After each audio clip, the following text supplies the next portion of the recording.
So tell me about the big change that happened to you this year. Oh, it's a total different environment for sure. I was basically selling Rolex, so it was like super high status, like the job, the people.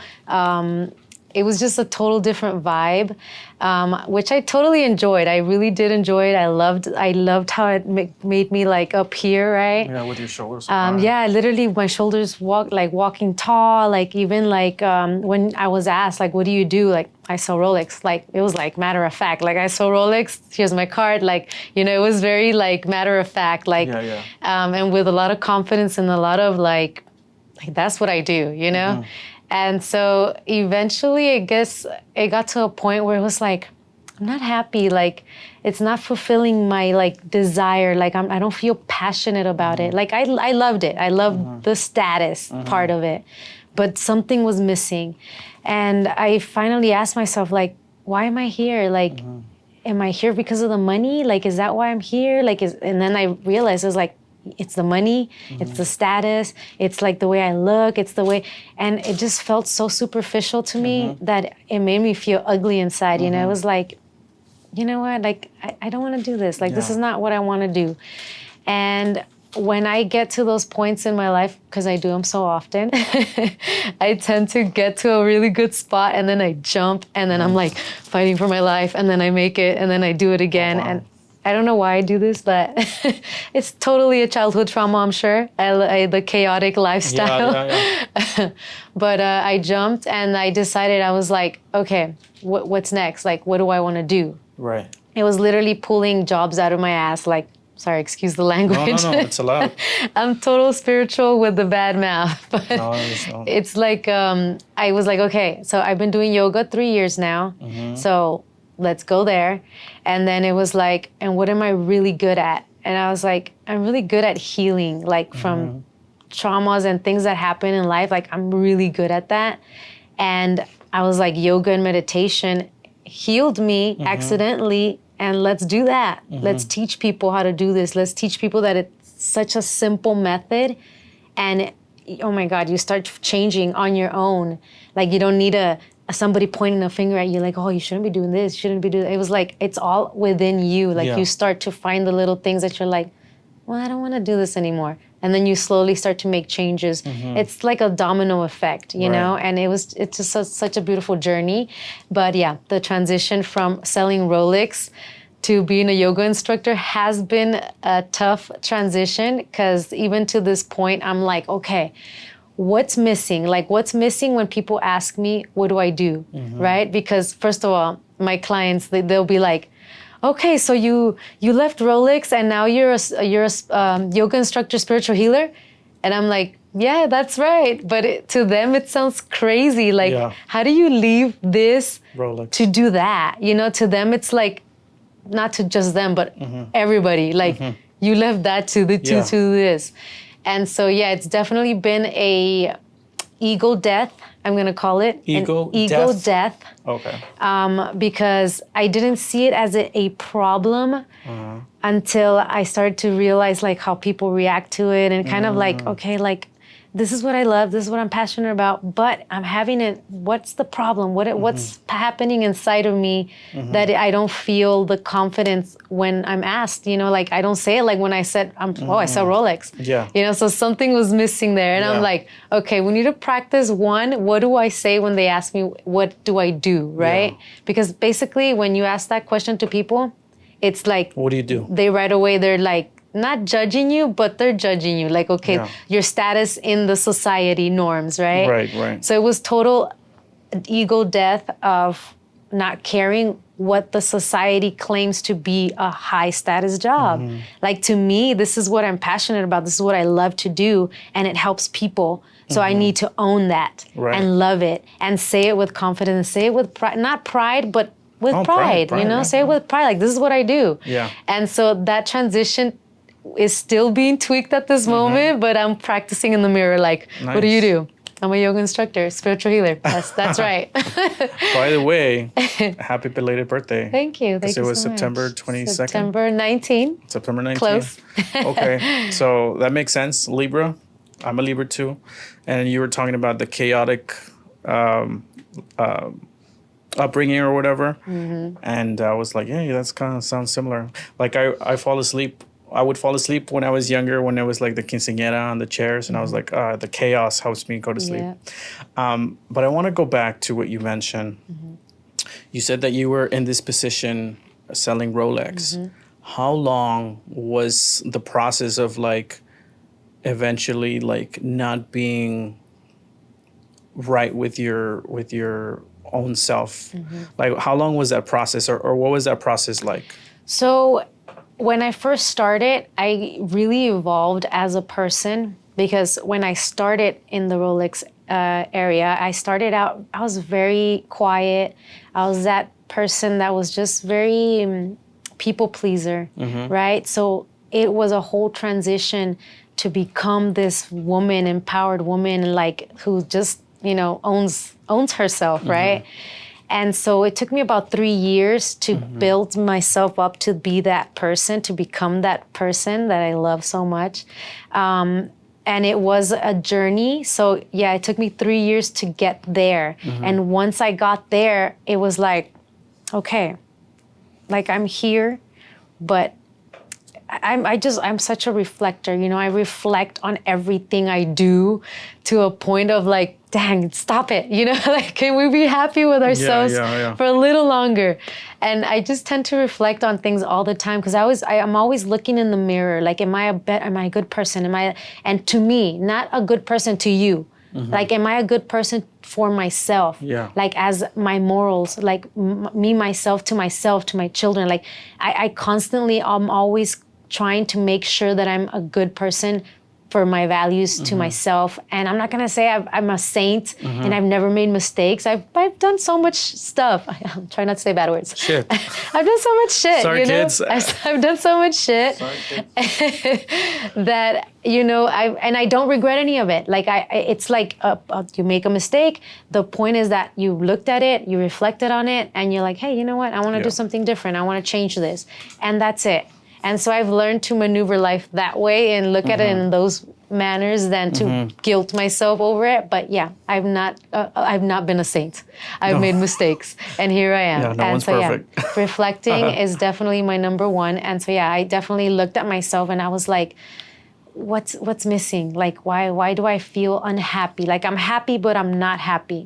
Like, who am I trying to impress? Who am I trying to make happy? Like, what am I doing? And so that's where it started to kind of the wheel started turning. I started questioning myself, started like, trying to make sure that I wasn't trying to chase this, not chase, but climb this never ending ladder. The rat race. That it's a never ending ladder, I just wanted to, an example for that, when I got my Rolex, the thing my first and only Rolex, it was my graduation gift to myself.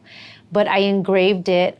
I put, oh my God, it slipped my mind. It was always stay humble and kind, because I didn't want to forget my old life. I didn't want to forget how humble I am, because now I have a Rolex, because now I live this lifestyle, because now I'm at this status. Like, I did not want to forget myself and lose myself, because it's so easy to just, it's a fine line, you know, it's a fine line to you're right here and then you just crossed over a little bit and then you're gone, and so I just wanted to make sure that I didn't forget who I was in my core self and my values and be humble, you know?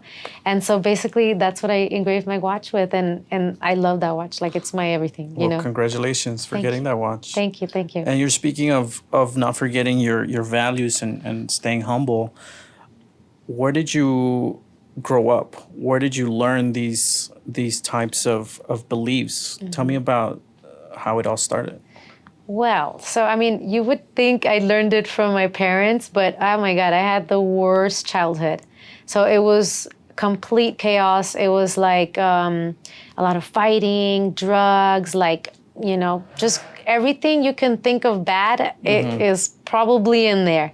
So it was such a chaotic lifestyle that I feel, for me, what helped me be different, I always call myself the white sheep of the family. The white sheep. The white sheep, because it was, and I don't, not to blame them for anything, you know, like when you are in that lifestyle, that is your normal. And that's your life cycle, and you don't even realize that it's not normal until you're in another environment to know that it's abnormal, right? Yeah, because you're surrounded by it. You're surrounded by, this is what you live. This is like, this is what you live all the time. So to you, that's normal, and there's nothing wrong with it. And so for me, what was different was that I was an athlete. And so in order for me to go to a game, because my mom wasn't going to wake up, or maybe she wasn't going to have come home to take me to a game, I'd have to stay at my friends' houses so they can take me. And so that's how I started to see, like, something's wrong with my family, you know, like this family acts different, they do different things. So that's how I basically realized there's two different ways of living. Right. And so that was the first instinct of, I need to eventually get out of this, you know, because this is not healthy. And so I knew that.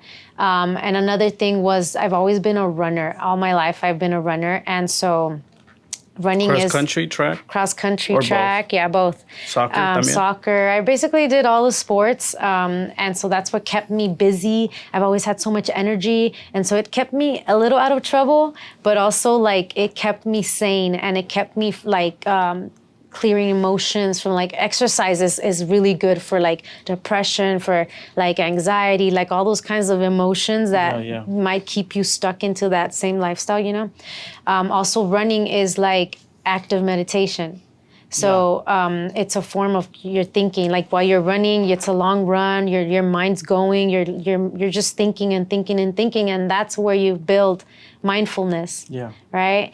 And so I didn't realize that that's what I was doing the entire time. But, you know, and I'm not saying that I never misbehave. I coming from that lifestyle, I tended to get into trouble a lot. Yeah. And then my coaches would save me, or like they would pull me here, pull me there. And so a lot of the times my coaches, you know, they were the ones that kind of helped me through things to help me come back to this, you know, the healthy lifestyle. Right. But yeah, so definitely realizing that and kind of, I guess, pulling myself out of it.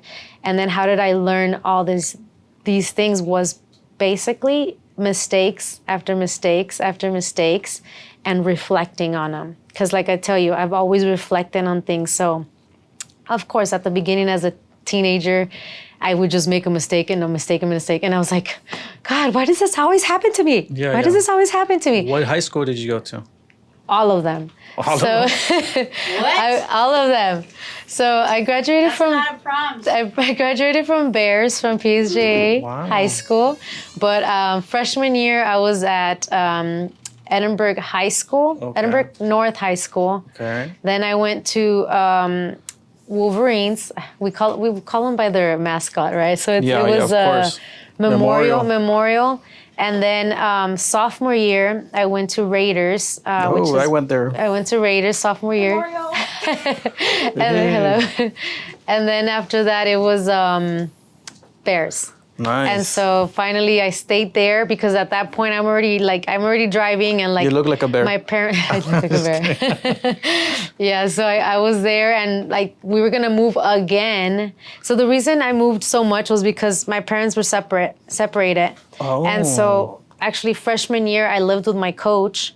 I stayed with her, and she helped me like stay there. My mom had left us again. My mother was in and out of our lives, so she would like take off, then she'd show up again. And so I lived with my coach for my freshman year. Your life sounds like a movie, to be honest. Oh, it's totally a movie. Oh my gosh. So I ended up... Good thing we're capturing it. Yeah. So we ended up at my coach's house. And then... And this is the coach for track? She was my middle school coach.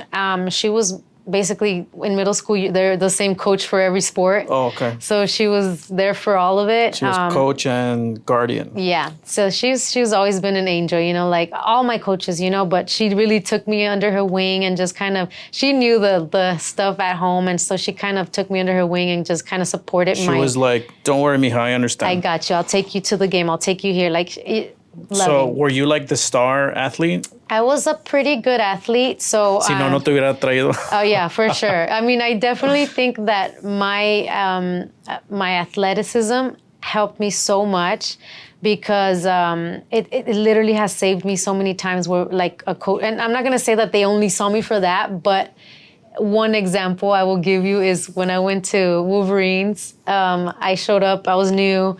I didn't know anything on my math class. She was my math coach. And she really was like, oh my God, I'm not going back and doing all this all over again. Like, I don't know. You're just going to have to figure it out. Oh my gosh. I show up to our gym class and I'm like an athlete. So I'm really natural at things, right? And so she spots me right away. Next time I went to class, she was right by my side. Like, okay, look, this is how you do it. This is like, she was on me trying to support. She was the coach for what? She was the basketball coach. Ah. And so after that, she was like, okay, I need her. And I need her. And did you ever ask her like, oh, so now you want to help? Nah, I enjoyed the support and the help and the niceness, you know, because I said I was a people pleaser. Yeah. So for me, it was like pleasing her was like, okay, she needs me, you know, she needs me. So basically, yes, it could have been that as well, but being athletic really helped me through a lot of my things in school. Like it really helped me put the foot in the door, and I don't know, being charismatic might have helped as well. Yeah, for sure. Yeah, and being a happy kid, you know, it's weird because going through all that as a child, like I was always smiling, like I was a cheerleader, like También. I mean, people never knew that all this stuff was happening at home, you know, like nobody ever knew because I never brought that home. I was never crying at school. I was never like, oh, my life has been like, I never showed it.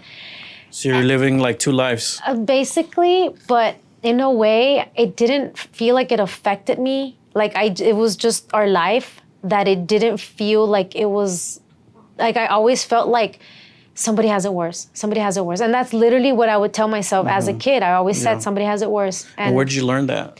Like how to tell that to yourself? I have no idea. Because that's like some pretty grown up type of mentality type of stuff. I feel like I've always felt like I've been connected in the spiritual, like it's always been guided, you know, like I'm not going to say like, I can remember as a kid one time where I was really debating like killing myself, right?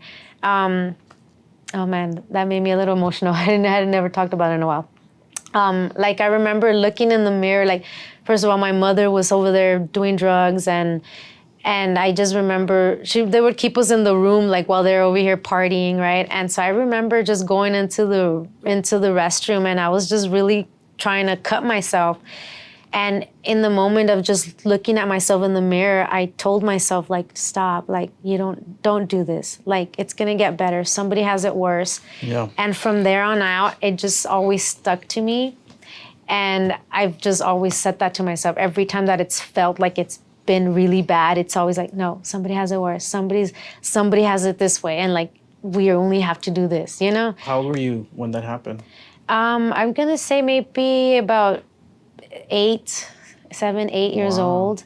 But yeah, like I said, I always had this just different way of thinking that helped me get out of situations or thinking processes. And I just really feel like for me, being an athlete has always helped me. Like, because you exercise, and when you exercise, you get those endorphins going, you get those emotions like out of your system, and it really gets your wheels turning.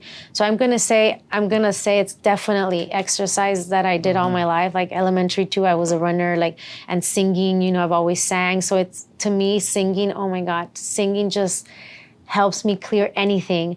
I had an ex-boyfriend who knew that every time I was mad, he'd take me to karaoke and I'd forget all about it. Like, singing for me has always also helped me. Like, it's true though, because I have a karaoke machine in my room, in my bedroom, and I sometimes when I'm at home I sing by myself, and I really do think it's what you're saying. It does. It's true. You know, and it's also like the vibration. It's like, because music vibration is, there's research on this, that it helps you like with your emotions as well, like feel like getting in tune, getting balanced.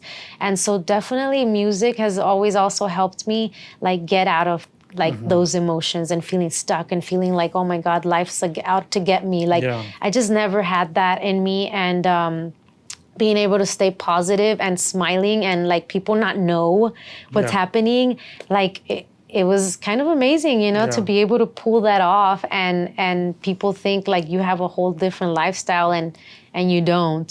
Yeah. You know, I think also at the same time it might have been a little bit of a mask, like I'm gonna pretend, like playing pretend, and I think when I say a mask, it's because when I started doing yoga and meditation as an adult, literally like the first week after I started doing it, it was like I had no smile. I was so serious.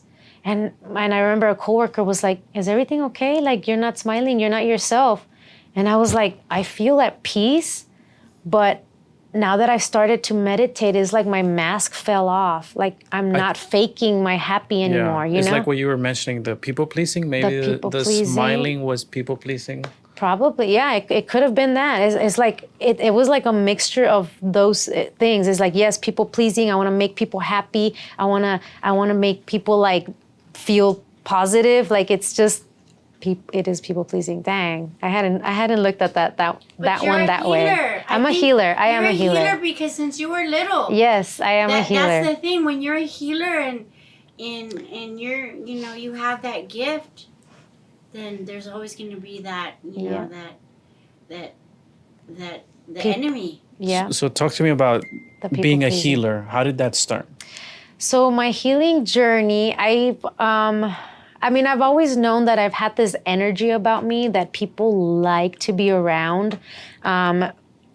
I didn't realize that it's because people tend to have like these emotions where they're sad and depressed, and so when they come near me, like they feel better and they feel happier, and because of my positivity and my smile. And it's like a mixture of things. It's my eyes, it's my eye gaze, it's my touch, it's my voice, the soothing voice. Like it's just a mixture of all of it, that I'm going to say the best way to explain it is my energy. Yeah. It's been my energy.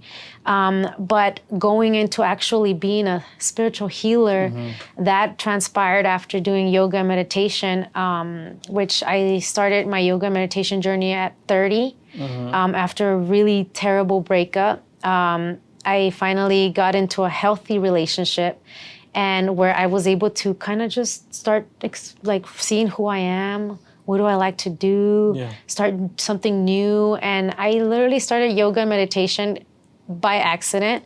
I was doing jujitsu at the time, and I was getting injury after injury after injury. And I was like, I need to do yoga and meditation so I could stop pulling my muscles. And that just took me on another world that I was not expecting. And I'm gonna say by accident, but not by accident, right? Yeah, Everything yeah. happens for a reason, when it's supposed to, at its perfect timing. And I started to heal myself, and I started to make changes in my life that were so important, that I needed for so long. People pleasing was one of them. Like, oh my God, I'd kill myself to go after, if somebody needed me, hey, like I need you here. Like, example, I had a friend at the time that I'm not gonna say I never had those before, but at that time it was just the specific one, right? Where she would call me and she needed me to go.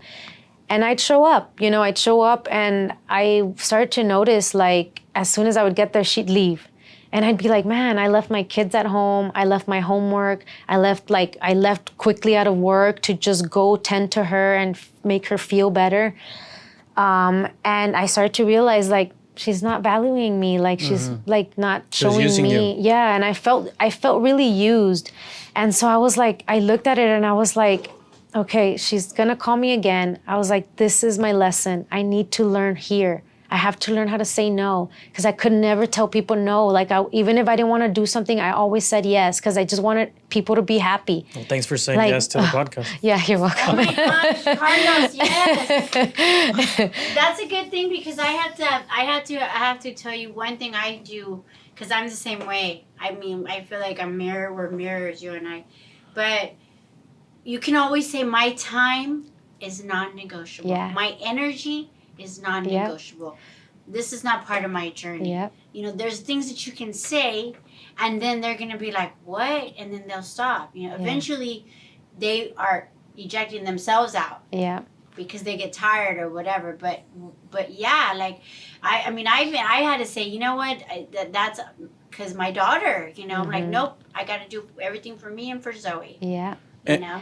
And sometimes people might not recognize that they're doing that to you. Yeah. But when you bring it up and like, hey, my time is non-negotiable. Exactly. Like she said, they're like, oh, Yeah. I'm doing that. Like My that's not- energy is non-negotiable. Exactly. And I think also like you yourself, like I guess for me it was like I don't want to make somebody feel like I'm being mean by saying no. And like having healthy boundaries is healthy. And so people pleasers tend to not know that they can't say no. They have this line that you, and it's not being mean and it's not being a douchebag. It's you just saying no. Like I don't want to do that, or I can't. I have this other thing. Like it's okay.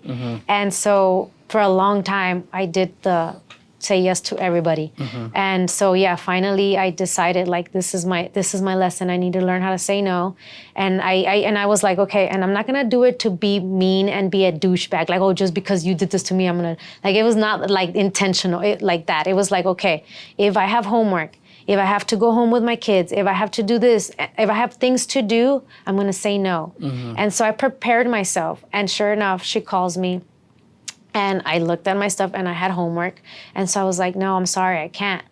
And she was shocked because I'd never told her no before. Like I would say yes to everything. Yeah. Go skating, go eat, go this. Like it was everything I would say yes. And she's like, who So are you? she was like, what the heck, right? And so that was that first time. And oh man, like the first time was like I was nervous about it. I was like, she was a really intimidating like girl, you know, like, and I was like, oh my God, like afraid to say no. And I felt like a kid again, you know, and it totally comes back from childhood. It comes from childhood, from not being able to voice yourself, not being able to say no to your parent, not be able to say no to a traumatic experience, and you have to do what you're being told to do.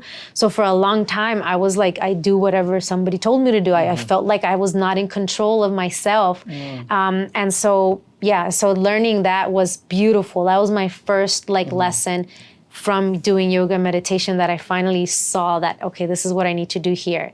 Next one was just not giving a fuck. Yeah. You know, I don't give. Like, Oh if my you, God, the first I don't give a fuck. in the podcast. You know, the F word.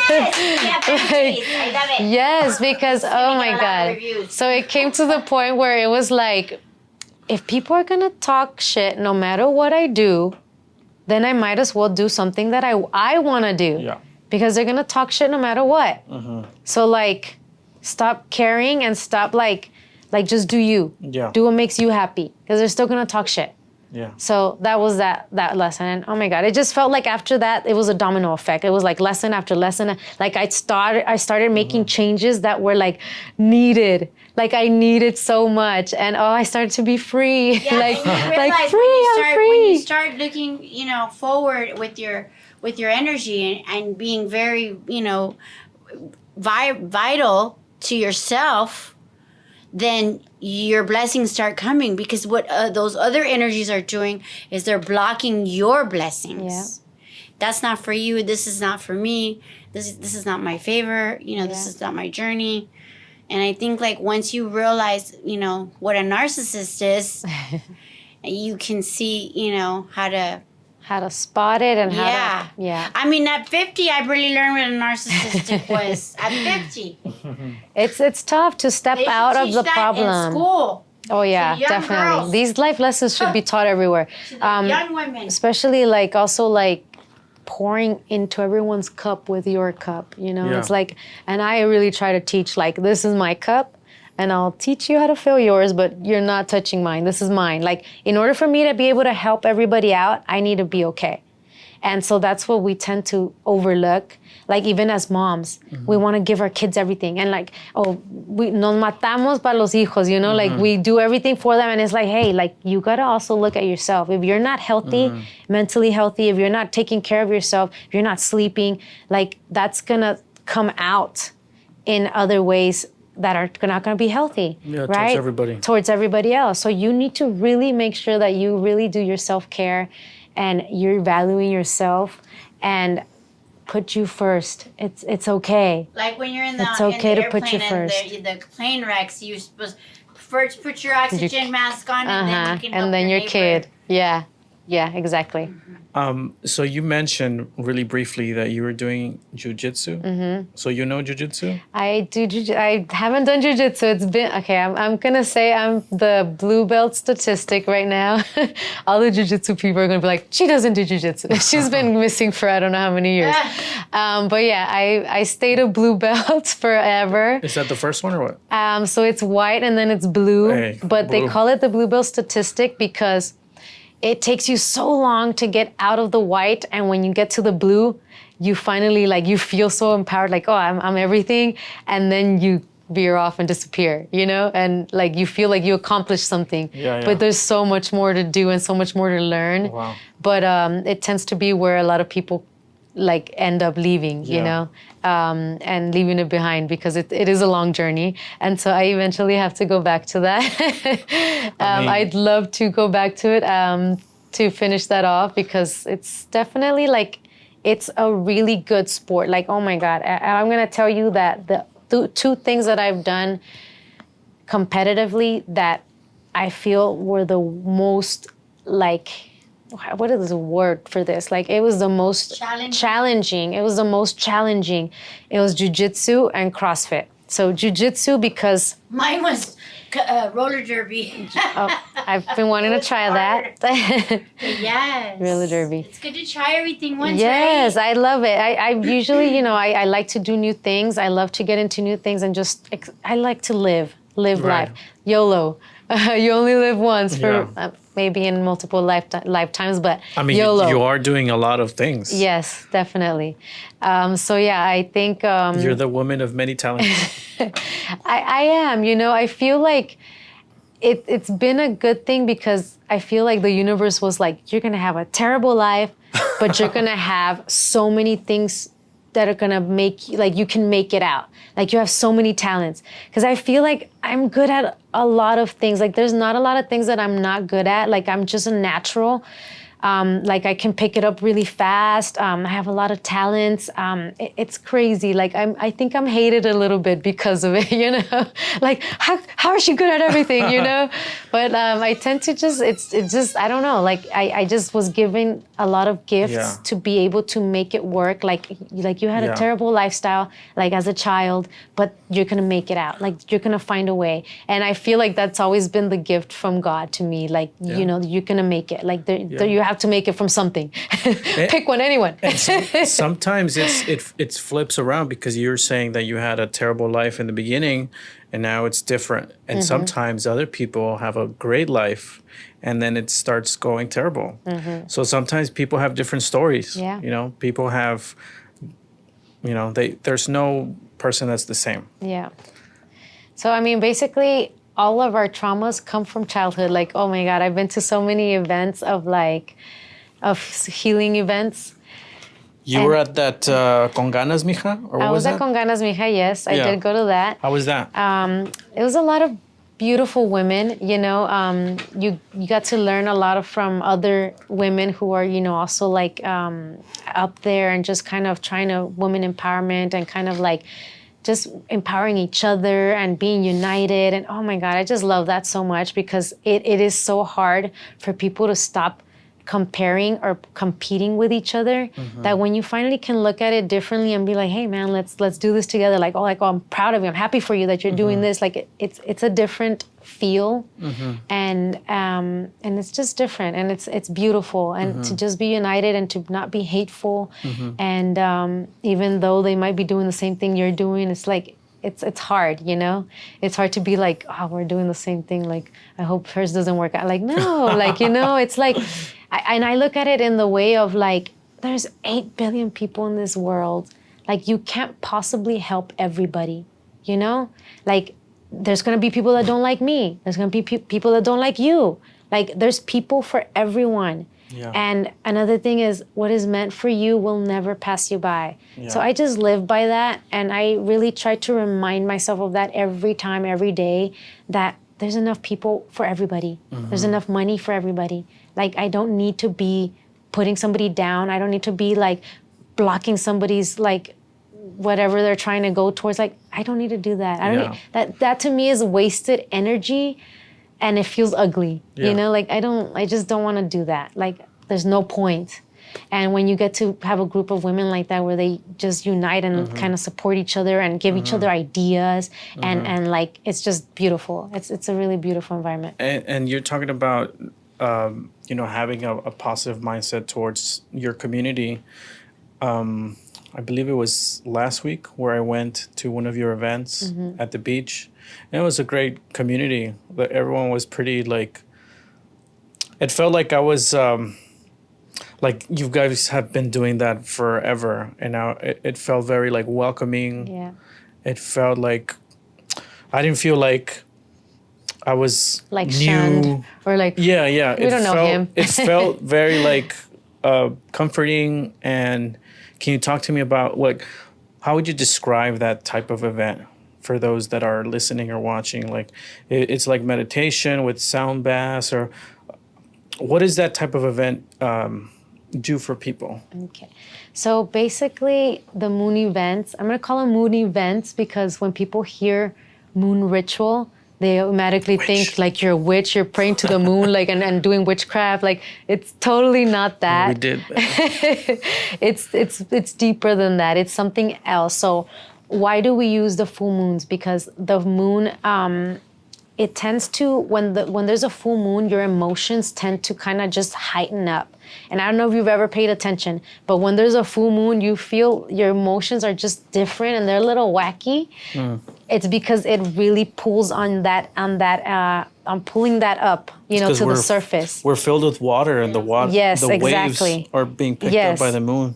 So I don't know if you've ever heard like doctors and police officers say that when there's a full moon, they get extra, the hospitals get full, like they arrest more people. Really? Because our emotions are just everywhere when there's a full moon. And so that's why we use the full moon for these events, because you're already bringing those, like it's coming up to the surface. Yeah. So we use it to release whatever we want to let go of, things that, you know, maybe are holding us back. So we do different themes on each one. I don't know if you were there for the ancestors one or not. I don't remember which one you were at, but we did one for the ancestors of like, just like if there's been somebody who's passed away and you wanted to say something, you didn't get to say those last words of goodbye, like write that letter down, write that letter to them, and just, it gets emotional. Sometimes it gets really emotional. I was crying for sure. And you just, you know, you write your letter and it's just your form of releasing what you wish you had said that you never got to say, you know? And so after that, we burn our letters like as a form of releasing it and letting it go. Yeah. And it's just magical. It's beautiful. Like it really, you feel like weight is lifted off your shoulders because it really does help you get clear of those emotions. It's basically like your diary, you know, when if you've ever written on a diary, like you feel so much better afterwards. I used to call it a journal. Yeah, it's yeah, because for men, it sounds funny as a diary. But yeah, it literally helps you like just express yourself, say what you need to say and let it out. Because when we hold it in and don't like, and we just keep it there, it literally piles up on you and it makes you angry, it makes you drink, it makes you act out in obsessive ways that we don't tend to know that it's, hey, it's from this. Yeah. Like everything comes back to something. So that's why literally anything obsessive. So it could be gambling. It could be like, you know, going out partying too much, drinking too much, drugs, whatever it is that you're doing obsessively, sex, anything. It has a source.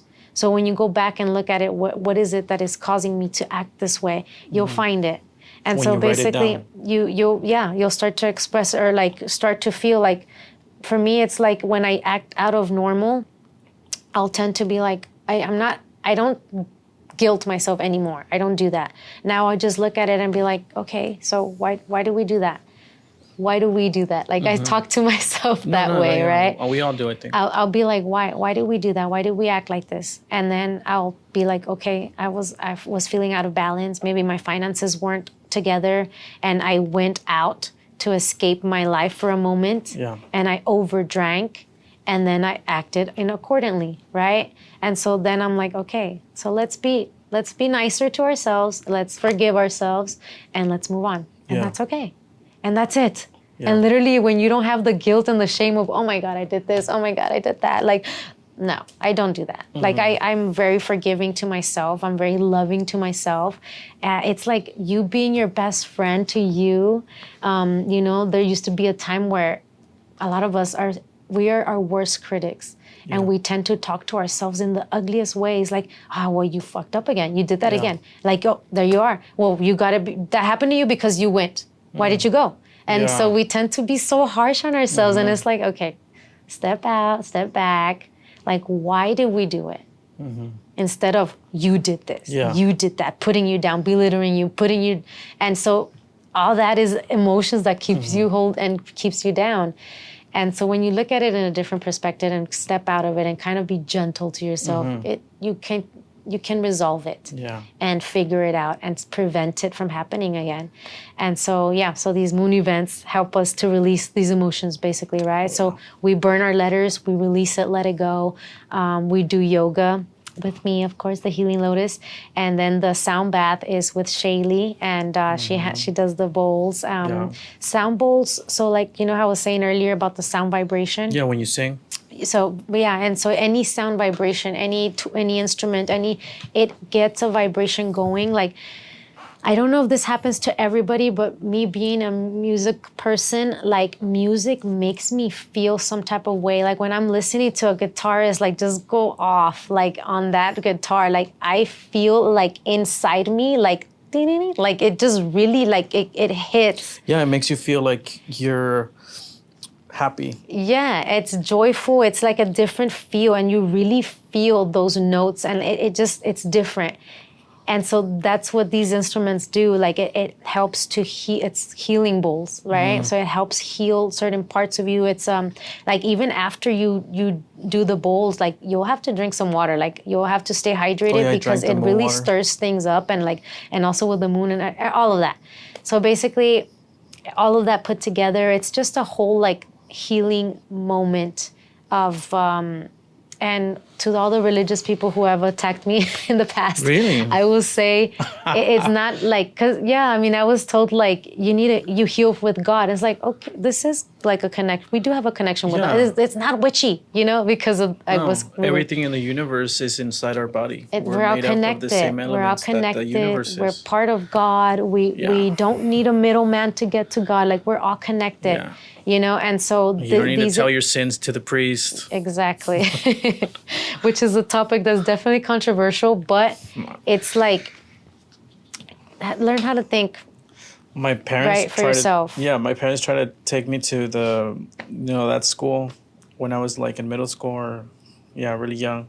And then the first day they're like, okay, kids, this is what's going to happen. You're going to learn this, and this. And then at the end of the course, you're going to have to tell the priest like all the bad things that you've done. And I was like, what? What? And then I didn't go back. I was like, that's dumb. Yeah. So I think religion can be helpful, like for a lot of people, right? But I think for me, in the way I see it, in the end, I want to trust myself. Like if something sounds wrong, if something sounds off, I'm going to trust me, and I will not follow anyone blindly, And I came to that realization recently. I was at some event and I saw this person act out of character that it really made me question like the person as a leader, and it made me feel like, okay, maybe he had an off day, maybe he was just not himself, but it made me realize we're human and we make mistakes and we can be wrong. And so in that moment it was like I do not follow anyone blindly.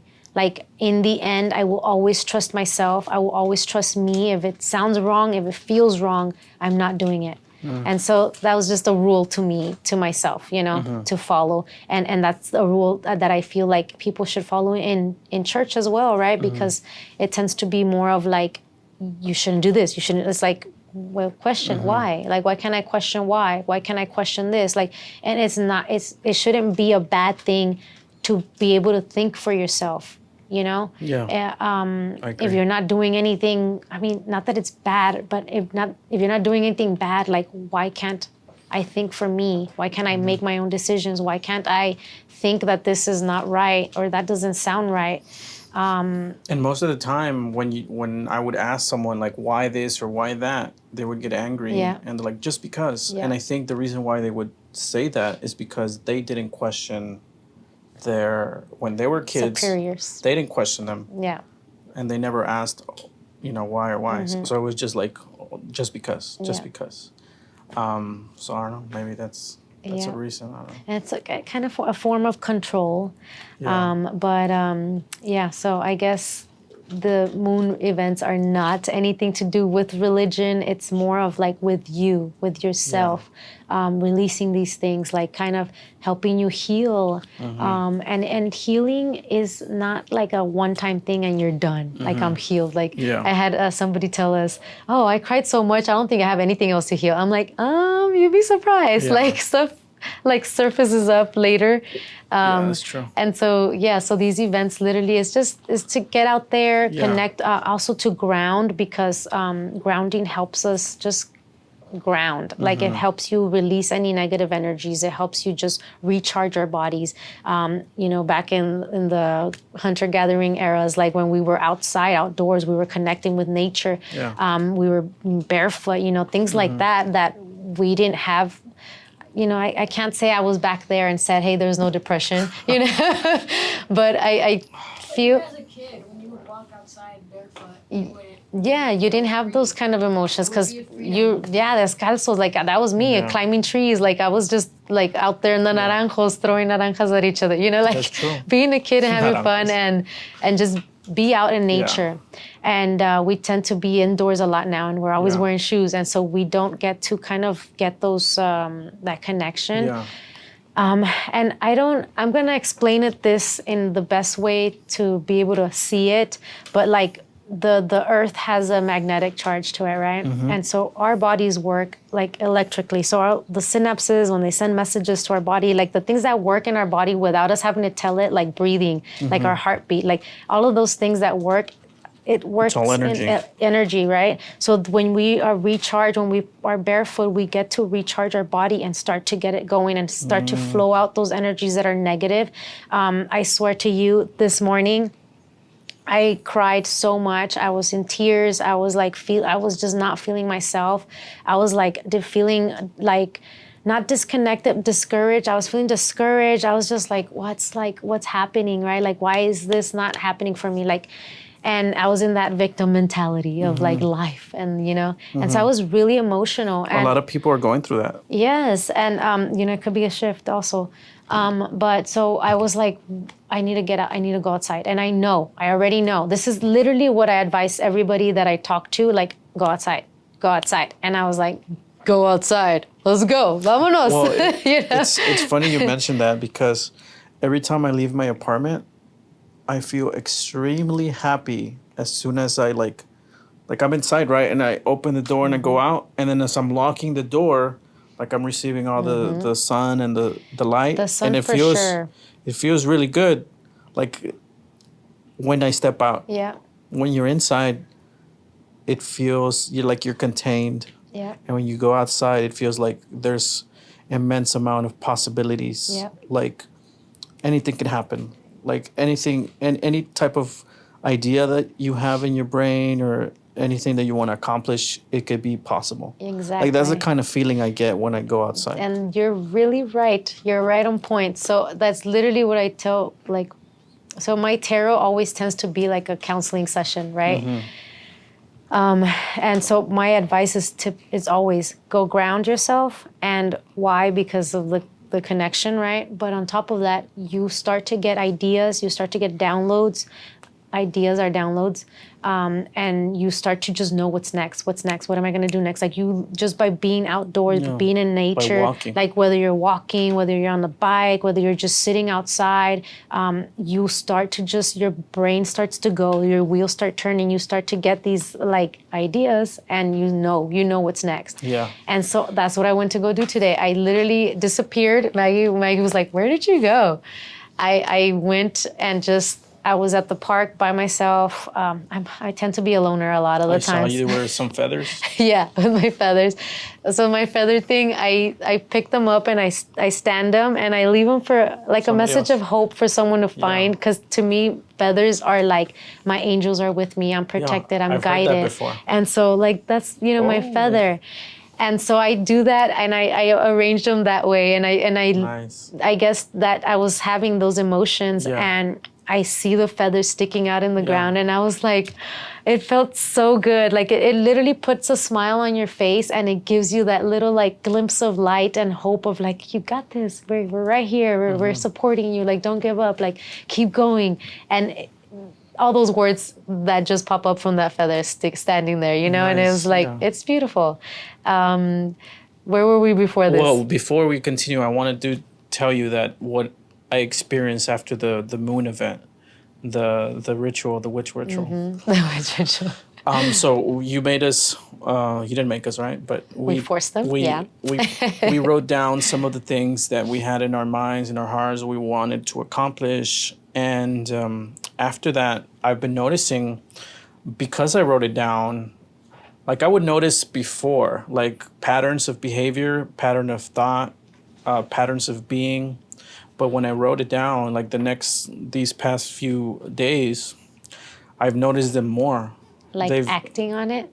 They've been more like, hey, that's happening. Like I kind of like quickly find it more so than before. Yeah. Before, I would go on this pattern of behavior or thought, and then I wouldn't like think about it or like find out about it until like it's already passed. And now it's like, hey, I'm finding it like as it's beginning. Yeah. So that's kind of like what I wanted to share. Good. I'm so happy to hear that. Shaylee's gonna love this. It's definitely like journaling is like a thing that I do every morning, like to just journal and just write whatever you're feeling, write what you want, what you're trying to attract, and also gratitude. So those are important things to just make sure you journal every day, to just kind of get you like, one, to know what's next, to know what's your plan, to know what you're trying to do to stay focused. Because if you're like me, I start like 10 things at once and I finish maybe 2, because I just have so much energy. And I think it's also from my childhood that I need chaos and I need the extra things at the same time so that I can accomplish something. Like I need that pressure. It's, like I didn't edit my podcast. Put that song "Pressure" from right. Billy Joel. Like the podcast that I released today, actually, I didn't start editing it until this morning. Okay. And it was like the pressure. I was like, oh, but I feel like I can edit better when I'm under pressure. Me too.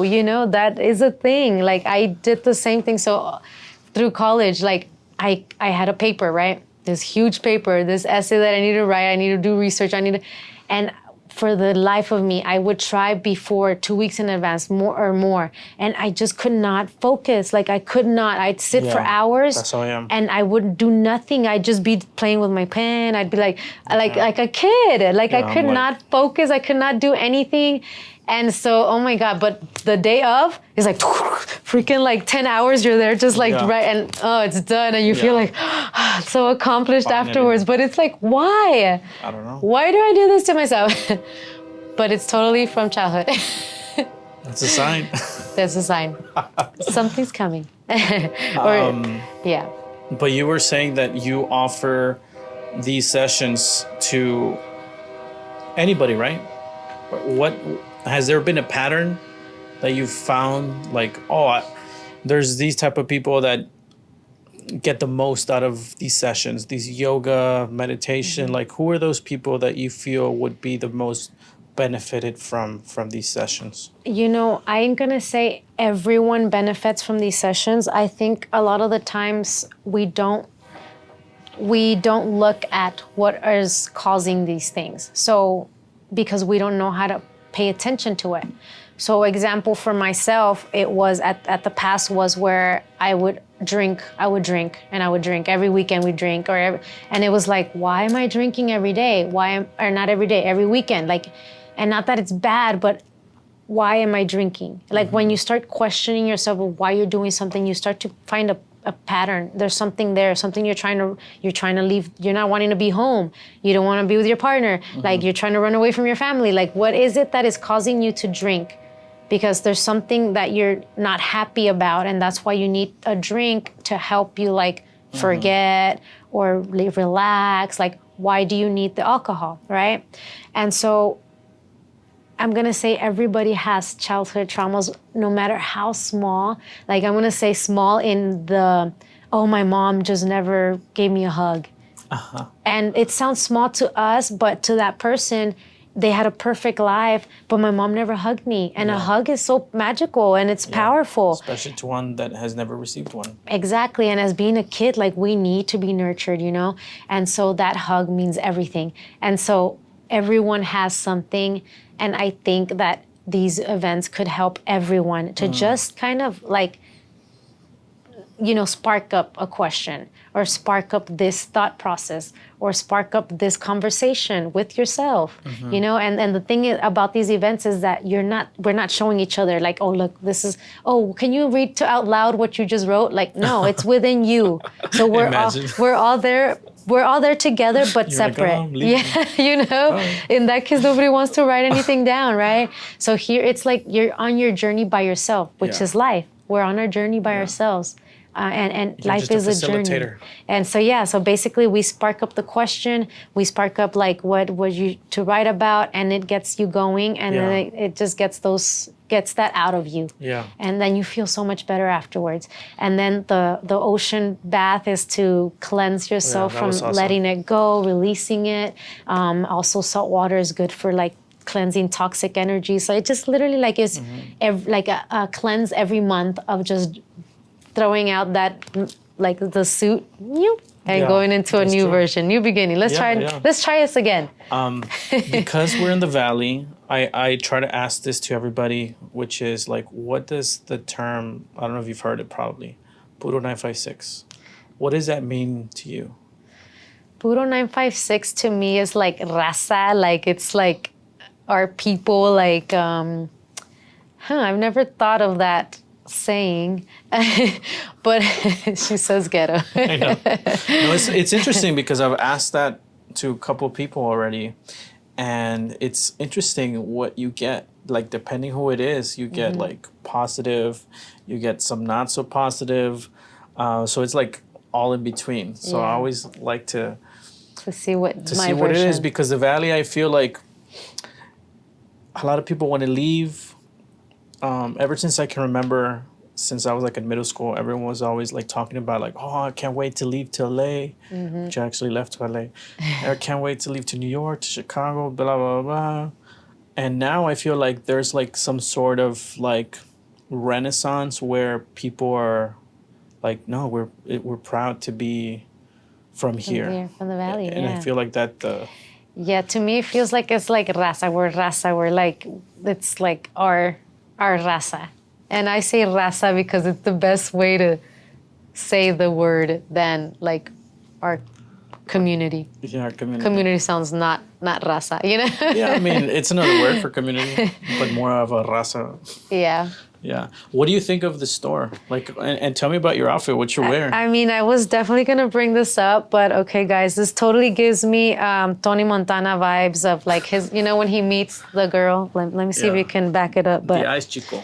They never lie. You know, she's kind of dancing and she's just like, you know, just minding her and super serious, but totally gives me that vibe. I also love this outfit because I feel like I'm an old soul, you know, like I feel like I've been here multiple times because I just love all kinds of music. Like I love oldies. I love like the 60s. I love the looks. I love everything about the flippers. I mean, everything. Yeah. And I just totally love this vibe. And I love this vintage store, guys. If you haven't been here, you totally have to come check it out. It's so much things to look at.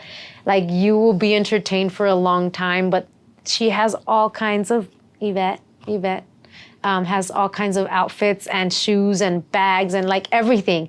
Like I swear you not be bored in here, for reals. Yeah. But yeah, this is my outfit for today, and I'm really loving it. I'm really digging it, you know? No, yeah, you look great. And she's always like really big on putting her clothes on some of the guests, even though some of them don't want to. But like, yeah, she's got an amazing spot. And I told you when I invited you to come over last week, I was like, yeah, you guys are not gonna be sitting down Yeah. at all. You're gonna be like looking. I everywhere. did. First of all, I didn't know what he meant, okay, because he never told me who Yvette was, and I didn't know where I was coming. Like, he gave me the name, Backdoor Modern Vintage. Backdoor Modern Vintage. Yeah, and you're like, where's the back door? And I was like, where's the back door? We came through the side, okay? So, there was a lot of miscommunication here. But I was like not expecting this at all. And oh my God, I still haven't looked through the whole store, there's still a lot to look at. And especially the VIP section, if you get to go in there, okay? Oh yeah, a lot of cool stuff in there. She just recently changed it. But one thing that I want to finish off the interview with is, for those that are watching you for the first time and they're thinking about reaching out to you about doing, whether it's yoga or meditation or any sort of in between there, because you also offer workout sessions, right? Yeah, so basically right now everything's on my TikTok. So I'm doing I have subscriptions of an ab workout, booty workout, yoga. And the yoga is going to be the longest one, but I'm targeting moms. I'm targeting people who don't have time to exercise. So it's quick 10-minute. Quick 10-minute. And if you want to do more, you can get the other ones, right? Nice. And basically do it at home, because some of us don't have time. We have kids, we have all these things to do, but your exercise is so important. Yeah. And so basically all of that is in there. But events, I am available for events. So people hire me for come do yoga for this thing over here, come do yoga for that. And also for tarot. So now I'm getting hired right now, especially right now for Halloween. I'm being hired for tarot. Nice. So that's fun. But yeah, I think also the moon events, we're doing them every month. So our next one is actually October 27th in Harlingen. There's an eclipse this weekend, right? So, I saw that it was today. I thought it was the 14th. But some other posts said it was today, but today was super cloudy, and so there was no way to see it.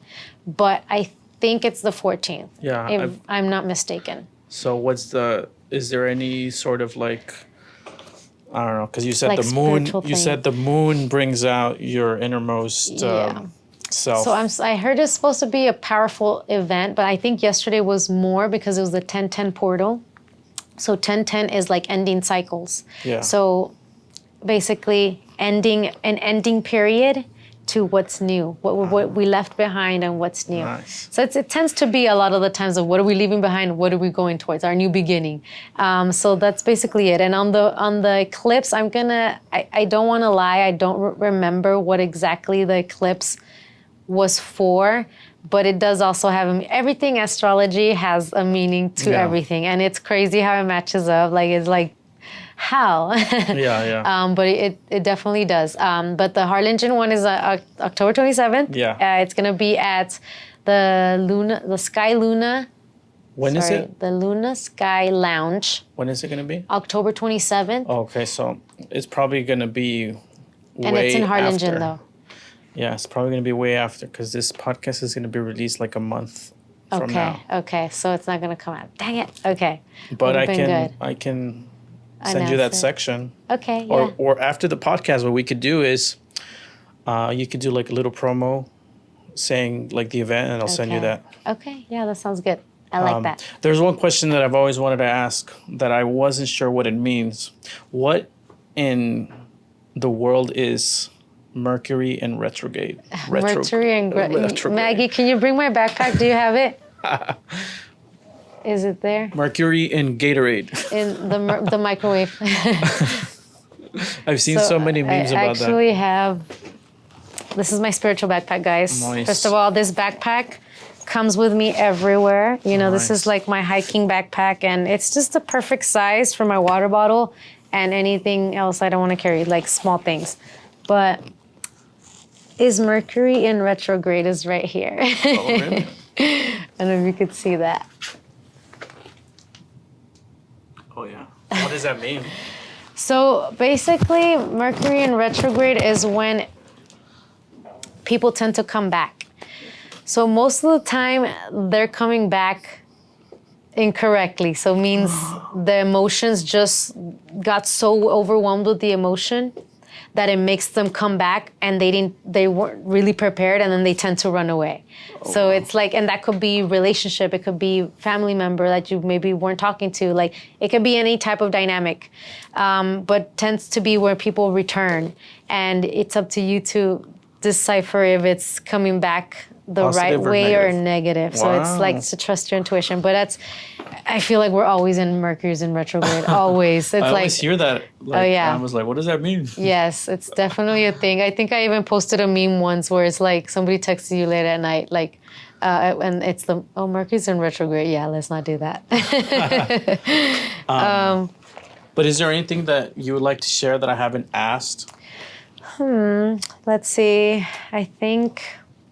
Any questions from the audience? Yeah, no, I think we pretty much covered everything. I mean, on TikTok, if you guys want to follow me on TikTok, Oh, I'll put everything. Everything's Don't there. worry. Yeah, I basically, and we already discussed the talents, the multi-talents. Yeah, I think we're Let's pretty not much forget the good. talents. What was that? My what? Oh, your Oh, tarot. yeah, my tarot. We did yeah, mention my tarot. Yeah, I did bring it too, just in case. Well, we'll probably have to do another one some other time, so we could do the updated version of like what's going on What's with your life, next? what talents you've accumulated next. But I would like to thank you for coming all the way over here again, Thank you. all the way from Westlaco, all the way to Westlaco. But thank you for your time, and I hope that you continue on your journey of self-growth and helping other people improve their understanding of themselves. And yeah, can't wait to see where you go. Thank you. I'm excited, and thank you for reaching out. It totally was like, oh my God, yes.